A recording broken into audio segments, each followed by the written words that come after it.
भारतीय संस्कृति में सनातन धर्म में वेद हमारे मूल और प्राचीन ग्रंथ हैं। वेदों में ब्रह्मांड, ज्योतिष, गणित, औषधि, धर्म, संगीत और परंपरा जैसे विषयों का ज्ञान वर्णित है।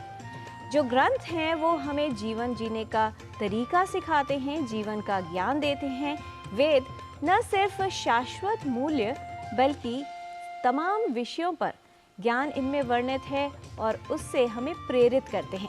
आइए आज भारतीय ज्ञान परंपरा में प्रभाग में देख लेते हैं ऋग्वेद पर आधारित हमारी सहयोगिनी लता वशिष्ठ की ये विशेष रिपोर्ट।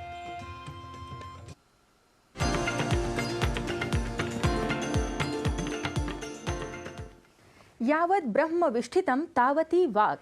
ऋग्वेद का ये मंत्र कहता है, जितना बड़ा और व्यापक ब्रह्म अथवा आकाश है, उतनी ही बड़ी और व्यापक ये वेदवाणी है, जिसमें संपूर्ण ब्रह्मांड की सभी प्रकार की विद्या का समावेश है।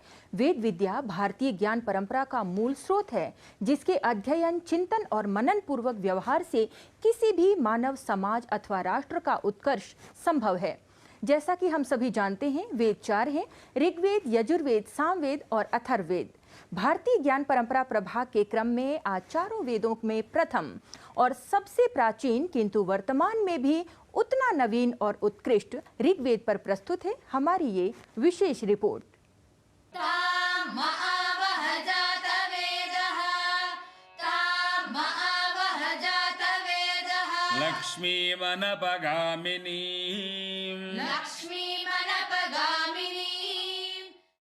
अपौरुषेय सनातन शिक्षा का मूल आधार और मानव मात्र के लिए प्रकाश स्तंभ ऋग्वेद 10 मंडल और प्रायः 1028 सूक्तों में विभक्त है, जिसमें अनेकों मंत्र अथवा ऋचाएं हैं, जिनके व्यापक अर्थों को बताने वाली एक एक मात्रा आज भी अपने मूल रूप में उपलब्ध होती है। ऋग्वेद में 2 शब्द हैं, ऋक् और वेद।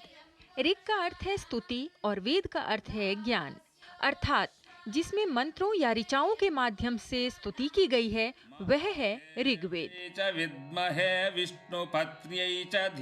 ऋग्वेद का मुख्य विषय ज्ञान विज्ञान है। ऋग्वेद में जहाँ एक ओर धर्म, आचार शिक्षा, नीति शिक्षा, सामाजिक जीवन, राजनीति शास्त्र, अर्थशास्त्र, आयुर्वेद आदि विषयों से संबंधित पर्याप्त सामग्री प्राप्त होती है, तो वहीं ऋग्वेद में विज्ञान के विविध अंगों जैसे भौतिकी, रसायन विज्ञान, वनस्पति शास्त्र, जंतु विज्ञान, प्रौद्योगिकी, कृषि, गणित शास्त्र, ज्योतिष शास्त्र, वृष्टि विज्ञान, पर्यावरण एवं भूगर्भ विज्ञान से संबंधित सामग्री भी विपुलता से उपलब्ध होती है, जो भारतीय ज्ञान परंपरा के उत्कृष्टता का अद्भुत उदाहरण प्रस्तुत करती है। ऋग्वेद विश्व के पुस्तकालय का प्राचीनतम ग्रंथ के रूप में स्वीकृत है।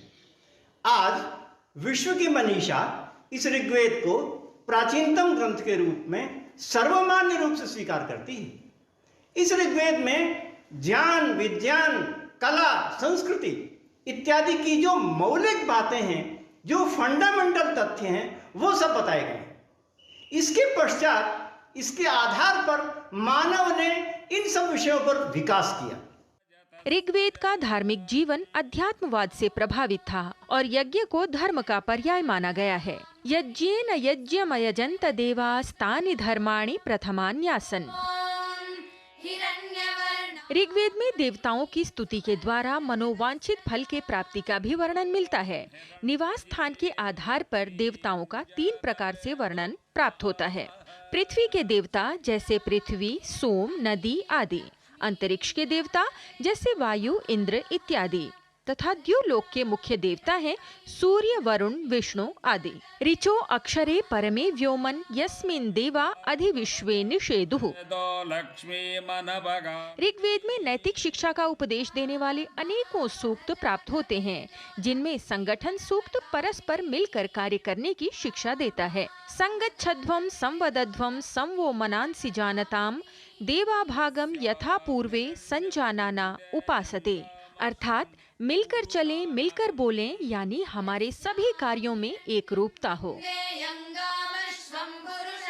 ऋग्वेद में राजनीतिक दृष्टि से समाज के 5 स्तर थे: कुल या कुटुंब, ग्राम, विश, जन तथा राष्ट्र। इन सभी के कार्यों का भी वर्णन प्राप्त होता है। राजा अथवा राष्ट्र प्रमुख का कार्य राष्ट्र की रक्षा करना, शत्रुओं का नाश करना तथा राष्ट्र की श्री वृद्धि करना था। यस्य राज्ञो जनपदे अथर्वा शांतिपारगः निवसत्यपि तद्राष्ट्रं वर्धते निरुपद्रवम्। ऋग्वेद के अस्यवामीय और नासदीय सूक्त में क्रमशः संसार के उद्भव, विकास, प्रलय संबंधी सभी गहन रहस्यों का वर्णन प्राप्त होता है। संपूर्ण ब्रह्मांड की रचना करने वाले ईश्वर की वाणी होने के कारण ऋग्वेद में प्रायः संपूर्ण ब्रह्मांड की विषय सामग्री प्राप्त होती है। इसमें वर्णित वैज्ञानिक मंत्रों के बार बार अध्ययन, अभ्यास और व्यवहार पर आधारित सनातन या भारतीय शिक्षा व्यवस्था ने ही संपूर्ण विश्व को शून्य का महत्व बताया था। गणित में जो फंडामेंटल है वह है उनका संख्या, उनका नंबर। और हम ये जानते हैं कि वेद में जो संख्याओं की जो संख्याएं जो हैं वे वेद में सबसे पहले प्राप्त हुई हैं, और वेद में संख्याओं के जो नाम हैं वे नाम पूरे विश्व में प्रचारित हुए हैं। आज हम जो 1, 2, 3, 4, 5 इत्यादि को वेद में देखते हैं उसके जो प्रतिरूप हैं वो यूरोप की सभी भाषाओं में। तो जो फोनोलॉजी के विद्वान हैं वो ये बताते हैं कि अवश्य ही इनका संसर्ग हुआ था, अवश्य ही ऋग्वेद की इन संख्याओं से प्रेरणा प्राप्त की गई थी।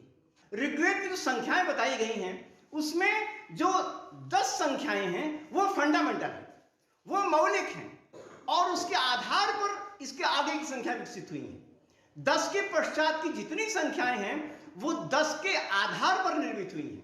या तो 10 संख्याओं का अगली एक संख्या से योग माने एडिशन से, अथवा उनका गुणन करने से आगे की संख्याएं विकसित हुई हैं। जैसे हम एकादश द्वादश को लेते हैं, एकादश द्वादश का मतलब होता है 11 अथवा 12। तो ये जो द्वादश है वो द्वि और दश से मिला है, तो यहां पर द्वि और दश ही फंडामेंटल है, द्वादश तो उन दोनों का योग है। इसी प्रकार से जो 20, 30, 40 के लिए जो हम संस्कृत में 20, 30, 40 बोलते हैं वो इन फंडामेंटल संख्याओं के गुणन के आधार पर विकसित हुई है। ऋग्वेद में वर्णित पर्यावरण, वृष्टि विज्ञान, अंतरिक्ष आदि विषयों पर आधारित वैज्ञानिक चिंतन पर आज भी अनेक संस्थानों में अनुसंधान हो रहे हैं, जिससे वैज्ञानिक अपने प्रश्नों का स्थायी समाधान प्राप्त कर सकें। ऋग्वेद की युगानुरूप सार्वभौमिकता के कारण ही देश में ही नहीं विदेशों में भी भारतीय ज्ञान परंपरा अर्थात वैदिक शिक्षा के